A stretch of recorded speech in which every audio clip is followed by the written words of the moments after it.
Hola, Víctor. Somos Irene y Mireia. Somos estudiantes del doble grado de Derecho y Economía en la Facultad de Ciencias Económicas y Empresariales de Albacete y veníamos a hacerte una consulta.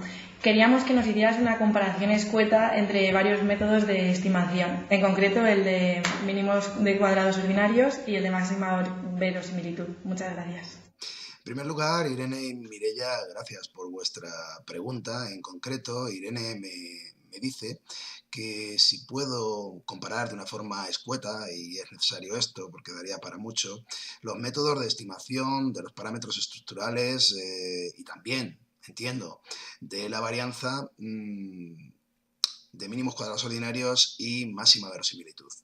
Bien, en cuanto a parámetros estructurales, o conocidos por vosotros como beta, en concreto, mínimos cuadrados ordinarios lo que hace es hacer mínima una función que es la suma de los residuos al cuadrado. Es decir, trata de evitar las compensaciones por signo y hace mínima esa función con un resultado de todos conocidos, que es el producto de la matriz inversa x traspuesta x por la matriz x traspuesta y.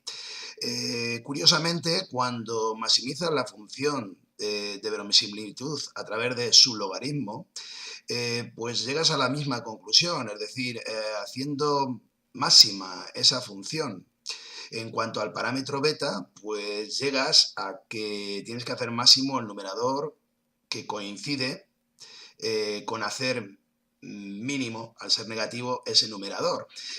Al hacer mínimo ese numerador, el mínimo es la suma de los residuos al cuadrado y volvemos exactamente a la misma forma. Esto ocurre con respecto a beta. No es así para el caso del otro estimador, el de la varianza de las perturbaciones aleatorias, U. En ese caso hay una diferencia. Cuando maximizo la función de verosimilitud, pues llego a la conclusión de que el estimador sería la suma de los cuadrados de los residuos partido del número de observaciones.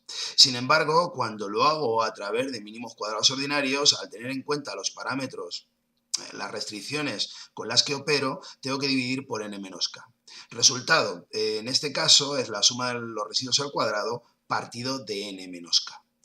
Si demostramos en ambos casos su insesgadez, llegamos a la conclusión de que ambos lo son, pero con una diferencia fundamental. Mínimos cuadrados ordinarios lo es directamente, sin embargo, por máxima verosimilitud en el caso de la varianza es asintóticamente insesgado. Es decir, tiene un sesgo, pero ese sesgo tiende a 1, a eliminarse definitivamente cuando n tiende a infinito. Es decir, para muestras grandes, ambas estimaciones son similares, cuanto mayor sea la muestra. Sin embargo, para muestras reducidas, pues hay una pequeña diferencia y un sesgo. No sé si con esto os he contestado, pero bueno, fundamentalmente estas serían, de una forma escueta, las diferencias entre ambos métodos para estos dos estimadores. Insisto, por un lado, parámetro estructural, conocido por vosotros como beta, por otro lado, varianza de la perturbación aleatoria sigma cuadrado de U, conocida así también por vosotros. Muchas gracias, Víctor. Ahora sí que lo entendemos. También queríamos hacerte una segunda pregunta, y es ¿qué relación hay entre las tres sumas que calculamos? La suma estimada, la suma total y la suma del cuadrado de los residuos. ¿Y cuál es la utilidad de todas ellas? Muchas gracias. Irene, me alegro que os haya quedado claro.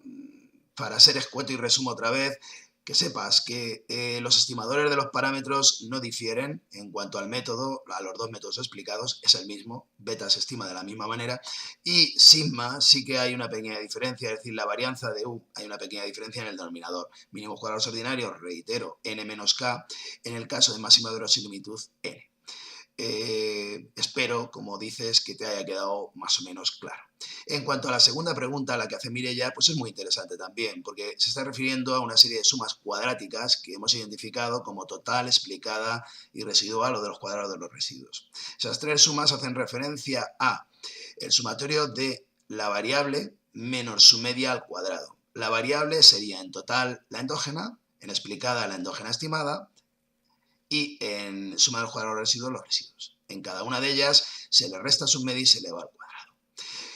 ¿Para qué se utiliza o cuál es la relación? Me dices. Bueno, primero, la relación. La relación, siempre que hay término independiente, va a resultar en que la suma total es exactamente igual a la suma explicada más la suma de los cuadrados de los residuos. Siempre se cumple.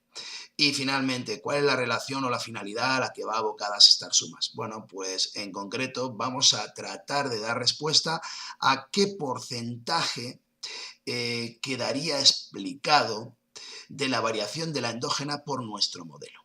Esto dicho así, ¿qué es? Pues técnicamente lo vais a conocer como el coeficiente de determinación. Y lo que me va a identificar es eso, el porcentaje, o el tanto por uno, de la variación de la endógena que explica mi modelo. Cuanto más cerca a 100 o a 1, a priori será mejor. Ya veremos que no siempre es así, porque puede identificar algún problema de los que hemos explicado en clase. Pero en principio, cuanto más cerca de 1 o de 100, dependiendo de cuál es la escala, si quedamos mucho mejor. ¿Y esa relación cuál es? Bueno, pues el coeficiente de determinación se va a calcular como 1 menos la suma de los cuadrados de los residuos partido de la suma total.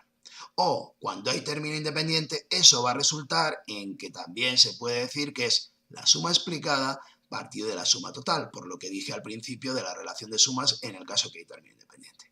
Bien, y esas son, o ese es el por qué estamos insistiendo en este cálculo de sumas y aprendiendo sobre una nueva medida de bondad que vamos a denominar coeficiente de determinación, vais a nombrar como R cuadrado y que hemos definido como 1 menos la suma de los cuadrados de los residuos, recuerdo, partido de la suma total. Nada más y muchas gracias, insisto, por vuestras preguntas. A Irene y a Mireia.